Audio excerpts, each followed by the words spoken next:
तो गाइस इसी साल में हम लोग को टोटल 3 आईपैड देखने को मिला है। आईपैड मिनी 6 2021 का अक्टूबर या फिर सितंबर में लॉन्च हुआ था और उसके बाद इस साल में आईपैड एयर 5 हम लोग को मार्च में देखने को मिला और उसके बाद जो एप्पल का अक्टूबर या फिर जो सितंबर वाला इवेंट था उसमें हम लोग का आईपैड 10 जनरेशन के साथ साथ आईपैड प्रो M2 भी देखने को मिला है। लेकिन ये साल तो ऑलमोस्ट खत्म हो ही गया, तो 2023 में हम लोग को कौन कौन सा आईपैड देखने को मिलेगा। बेसिकली आईपैड का लाइनअप में हम लोग को टोटल 4 आईपैड देखने को मिलता है। नॉर्मल वाला जो वर्जन रहता है 8 जन 9 जन 10 जनरेशन ऐसा वाला, उसके बाद आईपैड मिनी सीरीज आता है, आईपैड एयर सीरीज आता है और आईपैड का जो प्रोफेशनल वर्जन है आईपैड प्रो वो हम लोग को देखने को मिलता है। तो ये जितने भी आईपैड का लाइनअप में आईपैड है ना, जब ये लॉन्च होता है उसका कुछ टाइमलाइन का गैप रहता है उसका नेक्स्ट वर्जन लॉन्च होने में। तो लास्ट वाला जो आईपैड लॉन्च हुआ है उसका अगर हम लोग पिछले साल का भी अगर हम लोग टाइमलाइन का गैप को अगर हम लोग अच्छे से देखें ना, तो हम लोग जो नेक्स्ट आईपैड लॉन्च होगा नेक्स्ट ईयर या फिर उससे भी नेक्स्ट ईयर, तो उसको भी हम लोग प्रेडिक्ट कर सकते हैं कि एग्जैक्टली कौन सा आईपैड हम लोग का एप्पल का कौन सा इवेंट में देखने को मिल सकता है।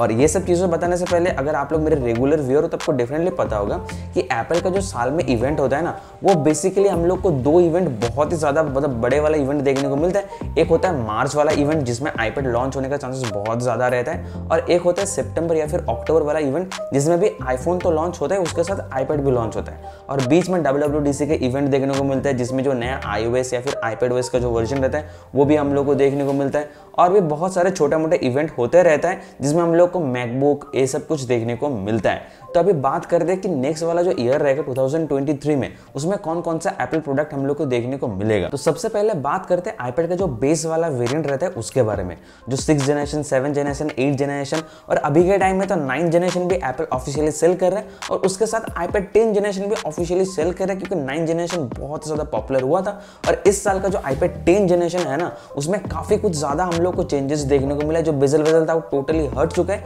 लेकिन ये इतना भी ज्यादा अट्रैक्टिव नहीं बना स्टूडेंट के लिए क्योंकि इसका जो प्राइस था वो काफी ज्यादा है आईपैड 9 जनरेशन से। तो अगर आईपैड 10 जनरेशन इतना भी कुछ ज्यादा पॉपुलर नहीं हुआ है स्टूडेंट के बीच में, तो आईपैड 11 जनरेशन में एप्पल और भी ज्यादा फोकस करेगा इसको और भी ज्यादा बेहतर बनाने के लिए, ताकि जिस तरह का पॉपुलैरिटी हम लोग को आईपैड 8 जनरेशन या फिर 9 जनरेशन को देखने को मिला था, सेम वाला जो पॉपुलैरिटी हम लोग को आईपैड 11 जनरेशन को भी देखने को मिले। और ये जो एप्पल का बेस वाला वेरिएंट है वो हम लोग को हर एक साल में जो एप्पल का सितंबर अक्टूबर वाला इवेंट रहता है उसमें देखने को मिलता है। जैसे एप्पल का आईपैड 8 जनरेशन हम लोगों को 2020 में हम लोग को अक्टूबर में देखने को मिला था। उसके बाद 2021 में जो सितंबर अक्टूबर वाला इवेंट हुआ था एप्पल की तरफ से उसमें आईपैड 9 जनरेशन देखने को मिला। और 2022 में मतलब इसी साल में जो सितंबर अक्टूबर वाला इवेंट हुआ उसमें आईपैड 10 जनरेशन देखने को मिला। और जो नेक्स्ट ईयर का 2023 रहेगा उसमें भी जो सितंबर अक्टूबर वाला इवेंट है उसमें हम लोग का आईपैड 11 जनरेशन देखने को मिलेगा। और जो प्रोसेसर रहता है वो करंट ईयर के हिसाब से थोड़ा सा पुराना होता है। जैसे कि इस साल का जो लेटेस्ट एप्पल का प्रोसेसर है A16 चिप,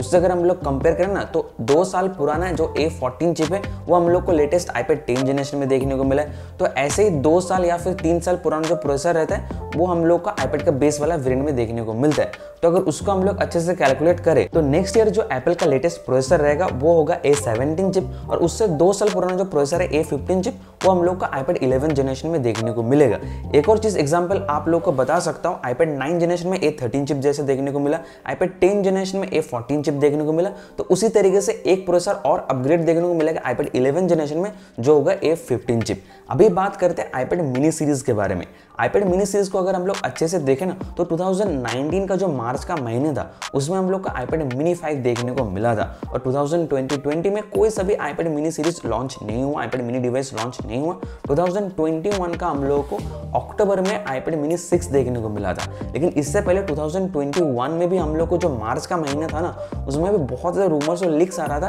कि आईपैड मिनी 6 हम लोग को मार्च वाला इवेंट में ही देखने को मिल सकता है। लेकिन कुछ चीज़ों की वजह से आईपैड मिनी 6 जो था वो डिले हो गया और अक्टूबर वाला इवेंट में देखने को मिला है। तो अगर उसको हम लोग अच्छे से देखें ना तो जो नेक्स्ट आईपैड मिनी 7 रहेगा वो हम लोगों को जो नेक्स्ट ईयर 2023 है उसमें देखने को मिलने का चांसेस बहुत ही ज़्यादा है, क्योंकि आईपैड मिनी 6 2021 में लॉन्च हुआ था अक्टूबर में। तो एक साल का अगर हम लोग गैप दे तो 2022 जो था, ये वाला ईयर जो था, इसमें कोई से भी iPad mini 7 हम लोग को देखने को नहीं मिला है। तो नेक्स्ट ईयर चांसेस बहुत ही ज्यादा है कि एप्पल का जो मार्च वाला इवेंट होगा उसमें iPad mini 7 आ सकता है। और अगर उसमें भी नहीं आता है तो 100% गारंटी के साथ बता सकता हूँ कि iPad mini 7 हम लोग को अक्टूबर वाला इवेंट में फिर पक्का ही देखने को मिलेगा, अगर मार्च वाला इवेंट में नहीं आता है तो। और अभी iPad Air 6 और जो नेक्स्ट iPad Pro रहेगा उसके बारे में बात करने से पहले एक और चीज आप लोग को बता दो, जो नेक्स्ट ईयर 2023 में जो एप्पल का WWDC इवेंट होगा जून या फिर जुलाई में, उसमें हम लोग को जो नेक्स्ट iOS 17 और iPadOS 17 रहेगा वो भी देखने को मिलेगा। और उसके साथ इसका जो बीटा वाला वर्जन रहता है उसका भी टेस्टिंग स्टार्ट हो जाएगा नेक्स्ट ईयर वाला जो जून या जुलाई है उसका टाइम से। और अभी बात करते हैं iPad Air 6 के हम लोग को 2023 में देखने को मिलेगा। तो हर एक 1.5 साल का जो गैप रहता है उसमें हम लोग को iPad Air 5 देखने को मिलता है, क्योंकि 2020 में हम लोगों को सितंबर वाला इवेंट में iPad Air 4 देखने को मिला था, और उसके एग्जैक्टली 1.5 साल बाद 2022 का इसी साल का जो मार्च वाला इवेंट था उसमें iPad Air 5 देखने को मिला। तो अभी से अगर हम लोग 1.5 साल काउंट करें तो 2023 का जो सितंबर या फिर अक्टूबर वाला इवेंट रहेगा उसमें हम लोग को iPad Air 6 देखने को मिल सकता है। और अगर हम लोग नेक्स्ट वाला जो iPad Pro रहेगा अगर उसके बारे में बात करें तो हर एक साल में 2020 से हम लोग को iPad Pro देखने को मिला है, और 2021 में भी हम लोग को iPad Pro लॉन्च होता है, iPad Pro M1 अप्रैल में, और उसका 1.5 साल बाद हम लोग को iPad Pro M2 देखने को मिला, ये जो 2022 का जो अक्टूबर वाला इवेंट था उसमें। और इससे भी अगर हम लोग 1.5 साल काउंट करें तो 2024 का जो मार्च वाला इवेंट रहेगा उसमें जो नेक्स्ट वाला iPad Pro रहेगा वो लॉन्च होने का चांसेस काफी ज्यादा है। और आप अगर इस चैनल पे नए हो या फिर आप अगर मेरे डेली व्यूअर्स हो लेकिन इस चैनल को अभी तक सब्सक्राइब नहीं किया तो जल्दी सब्सक्राइब कर दो, क्योंकि आप में से बहुत सारे व्यूअर्स ऐसे जो लोग मेरे वीडियोस तो डेली देखते हो लेकिन इस चैनल को सब्सक्राइब ही नहीं करते, उसका जो नंबर है 80% से भी ज्यादा है। तो मैं मिलूंगा नेक्स्ट वाला वीडियो में, तब तक के लिए टाटा बाय बाय।